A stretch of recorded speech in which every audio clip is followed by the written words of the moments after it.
Begin by zooming in. I'm going to use Control Plus on my keyboard, and I'm going to use my space bar to pan up. And you want to zoom in here on this first image.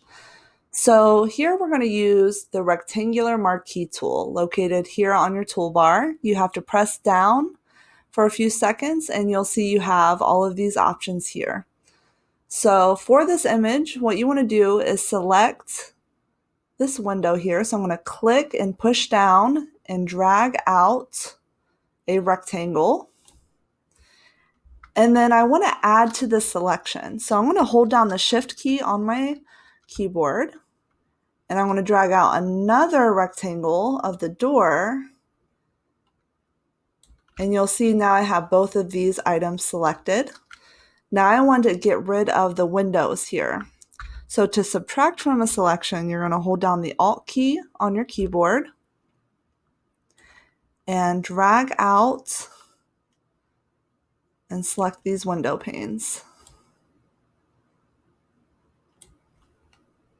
Now if you mess up, so let's say I accidentally do this, you want to hit Control Z to step back, and that way you can keep subtracting with your Alt key pressed down.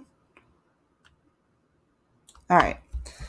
So to really see this effect of things cut out and added, we are going to change the color of these objects that we have selected.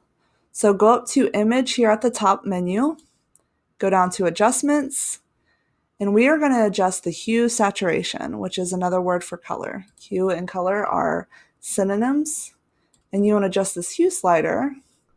And I just want to see that so change it to something that's different than the green, but I want to see that you did not select the windows here and that you're able to add the door and cut out the windows. Okay, so hit OK. And it's okay if it's a little off because this is practice.